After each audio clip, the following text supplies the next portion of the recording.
چونکہ پہلے احکام نہیں آئے تھے تو صحابہ کرام نے اپنے طور پر یہ قیاس کیا کہ روزہ جیسے یہودیوں کے ہاں ہے ویسے ہی اس کے حکم ہمارے ہاں بھی ہیں، اور کما کے لفظ میں اشارہ بھی تھا، کما کتب علی الذین من قبلکم، جیسے کہ تم سے پہلے لوگوں پر روزہ فرض کیا گیا۔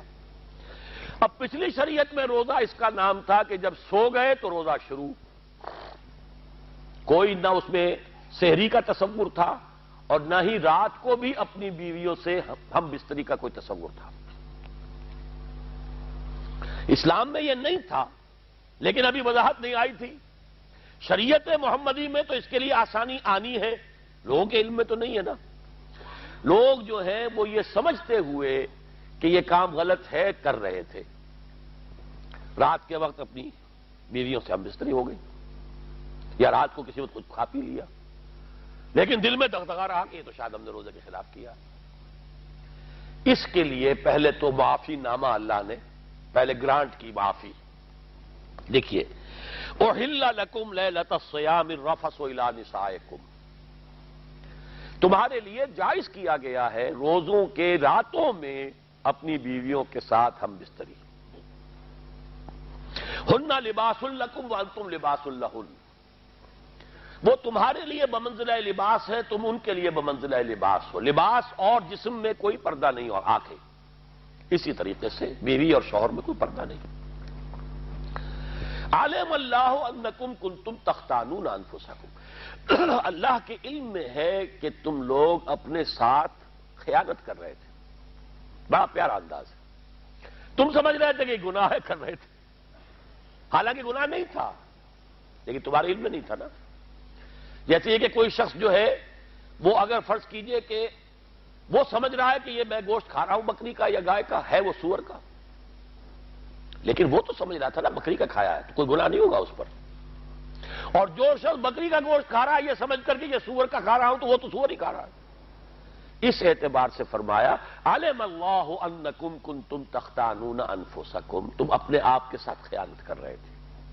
لیکن چونکہ پہلے وضاحت نہیں کی گئی تھی لہذا فرمایا فتاب علیکم وعفا عنکم، تو تم پر اللہ تعالیٰ نے رحمت کی نظر فرمائی۔ تابہ کے معنی لوٹنا، رجوع کرنا، تابہ یتوبو، ہم بھی اللہ کی طرف توبہ کرتے ہیں، وہ توبہ الہ ہوتی ہے، توبو الی اللہ توبۃ نصوحا، اللہ بندوں کی طرف متوجہ ہوتا ہے، وہ توبہ اعلی ہوتی ہے۔ یتوب علیہم، اللہ ان کی توبہ قبول فرمائے گا۔ تو فرمایا فتاب علیکم، تم پر اللہ نے نظر رحمت فرمائی، وعفا عنکم، اور اب تک جو بھی کچھ تم نے کوئی غلط کام اپنے خیال میں کیا ہے اسے معاف کر دیا۔ فالآن باشروہن، تو اب تمہیں اجازت ہے، جائز ہے بالکل، اپنی بیویوں کے ساتھ مباشرت کر سکتے ہو۔ وابتغوا ما كتب اللہ لکم، اور وہ چیز حاصل کرو جو اللہ نے تمہارے لیے لکھ دی ہے۔ یہ ازدواج میں ایک شے جو لکھ دی ہے وہ تو اولاد ہے، ظاہر بات ہے کہ تعلق کے زن و شو میں ایک شے جو مقصود ہوتی ہے وہ اولاد ہے، بقائے نسل، پریزرویشن آف دی اسپیشیز۔ لیکن یہ دوسری اور شے بھی ہے جس کو تسکین کہا گیا قرآن میں، لِتَسْكُنُوا إِلَيْهَا، تاکہ تم اپنی بیویوں کے ساتھ سکون حاصل کرو، یہ بھی ہے، یہ بھی اللہ کی طرف سے دی ہوئی شے ہے، لہذا اس کے لیے تمہارے لیے یہ پوری اجازت ہے کہ رمضان کی راتوں میں تم یہ کام کر سکتے ہو۔ وَكُلُوا وَاشْرَبُوا، اور کھاؤ اور پیو، یہ ہے سحری کا حکم، جس کے لیے حدیث میں پھر بڑی تاکید بھی آئی ہے، تسحروا، سحری ضرور کیا کرو، فإن فی السحور برکہ، اس لیے کہ سحری میں برکت ہے۔ یعنی یہ سمجھ لیجئے کہ شریعت سابقہ جو تھی شریعت موسوی، اور جو شریعت اب ابدی ہے تا قیام قیامت شریعت محمدی، ان میں ایک بنیادی فرق یہ ہے کہ اس شریعت میں بہت سی چیزیں نرم کی گئیں۔ وہاں ہفتے کا حکم تھا، پورا دن کوئی کاروبار دنیاوی نہیں کر سکتے، جمعہ کے سورج کے غروب ہونے سے لے کر ہفتے کے شام کو سورج کے غروب ہونے تک 24 گھنٹے کوئی کام نہیں کر سکتے تم قطعاً۔ وہ مچھلیاں پکڑنے کے لیے مچھلیاں پکڑی بھی نہیں تھے، ہیلا ہی کیا تھا، اسی پر ان کو بندر اور سور بنا دیا تھا۔ ہمارے ہاں وہ جمعے کا حکم اتنا سا، اذان جمعہ سے لے کر جماعت کے ہو جانے تک بس خلاص، باقی تم آزاد ہو۔ فَإِذَا قُضِيَتِ الصَّلَاةُ فَانتَشِرُوا فِي الْأَرْضِ وَابْتَغُوا مِن فَضْلِ اللَّهِ، جب نماز جمعہ ادا ہو جائے تو اب زمین میں منتشر ہو جاؤ، اللہ کا فضل تلاش کرو، اجازت ہے، آسان ہو گیا بہت۔ اسی طرح یہ روزہ، ان کے ہاں روزہ جو ہے وہ یوں سمجھیے کہ ہوتا تھا 20 گھنٹے کا یا 22 گھنٹے کا، سو گئے روزہ شروع، بس اس کے بعد اب اگلے غروب تک روزہ ہے، نہ اس میں کوئی اب ان کا تعلق ذل و شو، نہ کھانا پینا۔ تو ایک طرف اس کو جائز کیا گیا، احل لکم لیلۃ الصیام الرفث الی نسائکم ہن لباس لکم وانتم لباس لہن علم اللہ انکم کنتم تختانون انفسکم فتاب علیکم وعفی عنکم فالآن باشروہن وابتغوا ما کتب اللہ لکم، اور دوسری طرف وَقُلُوا وَاشْرَبُوا حَتَّى يَتَبَيَّنَ لَكُمُ الْخَيْطُ الْأَبْيَضُ مِنَ الْخَيْطِ الْأَسْوَدِ مِنَ الْفَجْرِ، اور جب تک فجر کی سفید دھاری سیاہ دھاری سے ممیز نہ ہو جائے تم کھانا پینا جاری رکھ سکتے ہو۔ یہ پاؤں پھٹنے کے لیے گویا کہ تعبیر ہے، جب عین مشرق میں وہ سفید سی لکیر نمودار ہو جاتی ہے، اب وہ بالکل علیحدہ ہوتا ہے، یہ سیاہ دھاگا، یہ سیاہ تاریکی، اور اس کے بعد یہ سفید دھاگا نکل آیا ہے، یہ ہے کہ اس وقت تک تم کھانا پینا جاری رکھ سکتے ہو۔ یہ سحری کا جو سمجھیے اختتام سحر ہے۔ وَقُلُوا وَاشْرَبُوا حَتَّى يَتَبَيَّنَ لَكُمُ الْخَيْطُ الْأَبْيَضُ مِنَ الْخَيْطِ الْأَسْوَدِ مِنَ الْفَجْرِ ثُمَّ أَتِمُّوا الصِّيَامَ إِلَى اللَّيْلِ، پھر روزے کا اب اس کو مکمل کرو رات تک۔ اس رات تک کے اندر جو ہمارے ہاں مسلک ہے اہل سنت کا، وہ رات کے آغاز تک، جیسے حد شروع ہو گئی، غروب آفتاب جو ہے وہ رات کے حد کے شروع ہو جانے کی علامت ہے، تو غروب آفتاب تک اب روزہ پورا کرو، اب کھانا پینا بھی بند، تعلق ذل و شو بھی بند، یہ امساک ہے، یہ صوم ہے تمہارا۔ کذالک ولا تباشروہن وانتم عاکفون فی المساجد، اور دیکھنا عورتوں کے ساتھ یہ ہم بستری کا معاملہ اپنی بیویوں سے نہ کرنا جبکہ تم اعتکاف کی حالت میں ہو مسجد میں۔ اب دیکھیے نے کہا تھا روزہ رمضان اس کے سارے احکام سب آ گئے، اعتکاف کا ذکر بھی آ گیا ہے۔ یہ آخری عشرے میں آدمی جو ہے اللہ کی چوکھٹ پر ہی جا کر بیٹھ جائے، اپنے معمولات کو توڑے۔ اعتکاف کی روح یہ ہے کہ یہ جو ہمارے معمولات ہوتے ہیں، روٹین، یہ بھی غفلت پیدا کر دیتے ہیں۔ ایک عادت بن گئی، صبح اٹھتے یہ کرنا، پھر یہ کرنا، پھر دفتر جانا، پھر آنا، پھر یہ، اس کے اندر پھر وہ آدمی کوئی جاگتا ہی نہیں، ہوش میں آتا ہی نہیں، وہ گویا کہ ایک مدہوش سا ہے، اور ایک وہ اپنا سائیکل چل رہا ہے خود بخود۔ اس سائیکل کو توڑو، جیسے 5 دفعہ وہ سائیکل توڑتے ہو نماز کے لیے، آؤ یہاں آؤ، آؤ سجدے میں گرے، لوح جبیں تازہ کریں، یاد کرو اللہ کو دوبارہ، اپنا عہد استوار کرو دوبارہ، ایاک نعبد و ایاک نستعین۔ اسی طرح سال میں ذرا یہ 9-10 دن بھی ایک دفعہ توڑو اپنے روٹین کو، جاؤ وہاں ڈیرا لگا لو مسجد کے اندر اللہ کے در پر، سوائے جو ناگزیر ہوائی جو انسانیاں ہیں، پیشاب وغیرہ کے لیے جانا ہے باہر جاؤ، وضو کرو، پھر آ کے بیٹھ جاؤ۔ محض فرحت حاصل کرنے کے لیے نہانے کی اجازت بھی نہیں ہے، غسل واجب ہو گیا ہو تو نہاؤ، ورنہ پھر یہ کہ ہیلے بتاتے ہیں ہمارے علماء کہ وضو کی نیت سے جاؤ غسل کر کے آ جاؤ، اس لیے کہ معلوم ہے کہ آج آدمی کی جو عادت بن گئی ہوئی ہے روزانہ نہ نہائیں تو طبیعت پہ کثر رہتا ہے، لیکن اسی کو تو توڑنا ہے، اسی روٹین کو تو توڑنا ہے، اصل میں اجازت نہیں ہے، اصلاً اجازت نہیں ہے۔ آپ جو ہے جو بھی ناگزیر، ہاں اگر آپ کو فرض کیجئے کوئی ایسی شکل ہو گئی ہے،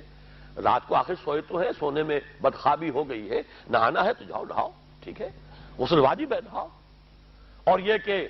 پیشاب کی بہانے کی حاجت ہے جاؤ پوری کرو، وضو کرو، واپس آ کے بیٹھو، چاہے یہاں سو، یہاں ذکر کرو، یاد کرو، جو کرو کرو یہاں پہ، لیکن اور اس میں بھی خاموشی۔ وہاں پہ ہمارے ہاں آج کل اس کے اندر بھی بڑے لمبے لمبے چوڑے پروگرام شروع کر دیتے ہیں، لوگ بیٹھے ہیں گپ بازی کر رہے ہیں۔ میں نے خود میدان عرفات میں لوگوں کو تاش کھیلتے دیکھا ہے، تاش عرفات میں، میں نے سنا یہاں پر اعتکاف میں تاش کھیلے جاتے۔ آپ بالکل نوجوان چھوکرے، فضیلت سنی اعتکاف کی، ویسے بھی گھر سے بھاگنے کو وہ جی چاہتا ہی ہے، کچھ دنوں کے لیے نکلے اس گھر سے، مسجد میں آ کے بیٹھ گئے، وہاں پہ گپے بھی ہو رہی ہے، لطیفہ بازی بھی ہو رہی ہے، تاش بھی کھیلے جاتے، یہ اعتکاف ہو رہا ہے۔ یہ اتنی ہلکی شے نہیں ہے اعتکاف، یہ تو اس عبادت کا، رمضان میں جو روح بیدار ہوتی ہے یہ اس کا کلائمیکس ہے، بہت بڑی عبادت ہے، لیکن اس میں لو اللہ کے ساتھ لگی رہے، لوگوں سے نہیں، تنہائی، غور و فکر، یا قرآن پڑھو، ذکر کرو، نوافل پڑھو، یا سوچو بچ، جیسے حدیث میں آتا ہے وَأَن يَكُونَ نُطْقِي ذِكْرًا وَنَظَرِي عِبْرَةً وَسَمْتِي فِكْرًا،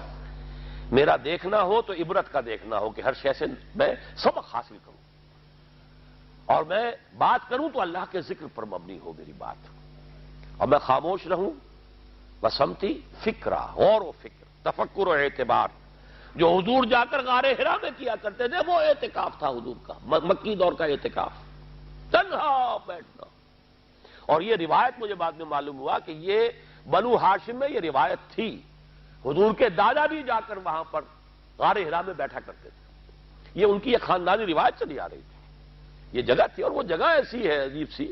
اب تو خیر بڑی بڑی عمارتیں حائل ہو گئی ہیں، ورنہ میں نے جب پہلا حج کیا تھا سن 62 میں تو میں نے اس وقت جا کر دیکھا تھا، واقعتاً سیدھا کعبہ نظر آتا ہے وہاں سے، اور کچھ درمیان میں نہیں، جیسے اس کو سلٹ لیمپ کہتے ہیں، وہ غار ہے ہی ایسی کہ سامنے ایک دراڑ سی بس کھلی ہوئی ہے، یہ اس کے اندر سے وہاں بیٹھ جائیے سیدھی نگاہ خانہ کعبہ پر جاتی تھی، تو کعبے کا مراقبہ بھی کیا جا سکتا تھا وہاں بیٹھ کر، دیکھنا کعبے کو دیکھنا عبادت ہے، اور پھر اس یکسوئی کے ساتھ کوئی نہیں، کعبے میں ہے تو نہ معلوم کیا کچھ اور ہو رہا ہے، لیکن یہ کہ وہاں تو آپ بیٹھے ہوئے، تو وہ اعتکاف، یہی اعتکاف حضرت موسیٰ نے کیا تھا 40 دن کا، تب تورات ملی تھی، یہی 40 دن کا روزہ کیا رکھا تھا، یہ اگرچہ قرآن میں مذکور نہیں ہے، حضرت موسیٰ کا تو قرآن میں مذکور ہے، حضرت عیسیٰ کا انجیل میں مذکور ہے، 40 روز کا روزہ اور اعتکاف پہاڑوں میں کیا جا کر، تب انجیل ملی، یہی اعتکاف تھا جو حضور کر رہے تھے غار حرا میں، تب قرآن، اقرا بسم ربک الذی خلق، خلق الانسان من علق، یہ تو اس کا ایک عکس، اس کی ایک جھلک ہونی چاہیے۔ میں نے روح اعتکاف پر بھی ایک زمانے میں ایک تقریر کی تھی، میں نے دیکھا چھپی ہوئی تھی، اب پتہ نہیں کہیں اویلیبل ہے یا نہیں، ایک علیحدہ کتابچے کی شکل میں بھی تھی، ویسے عظمت سیام و قیام رمضان مبارک پر بھی میرا کتابچہ ہے، اور عظمت صوم جس میں کہ پھر میں نے یہ انسان کے دو وجود اس کے بارے میں بھی خاصی وضاحت کے ساتھ گفتگو کی ہے، وہ بھی میرا کتابچہ ہے، شاید باہر اس پہ ہوں گے۔ تو فرمایا جب تم اعتکاف میں ہو تو ان کے ساتھ مباشرت نہیں کر سکتے، تلک حدود اللہ ہے، یہ اللہ کی حدود ہیں، فلا تقربوہا، ان کے قریب مت جانا۔ قرآن مجید میں حدود اللہ کے لیے یا تو آتا ہے فلا تعتدوہا، یہ اعتداء کہتے ہیں کسی حد کو کراس کر جانا، تجاوز کرنا،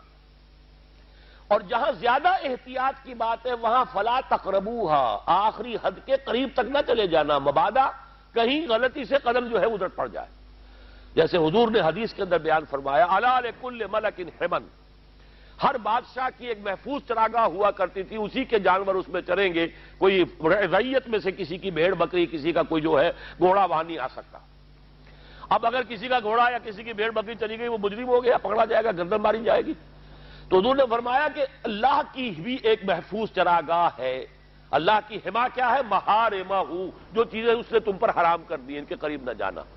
تو دیکھو اگر کوئی چرواہا اپنی بھیڑوں بکریوں کو بالکل آخری حد تک لے جائے گا، اس بادشاہ کی جو وہ حد ہے، تو اندیشہ ہے کہ بھیڑیں بکریاں کہیں ایک چھلانگ لگائے اور بادشاہ کی چراگاہ میں داخل ہو جائے، لہذا ذرا فاصلے پر رہا کرو، یہ ہے آخری حد تک نہ جاؤ بلکہ کچھ فاصلے پر رہو، فلا تقربوہا، یہ اللہ کی حدود ہے تو ان کے قریب مت پھٹکو۔ کذالک یبین اللہ لکم آیاتہ للناس لعلہم یتقون، اسی طرح اللہ تعالی اپنی آیات لوگوں کے لیے واضح کر رہا ہے تاکہ وہ بچیں، تقویٰ کی روش اختیار کریں،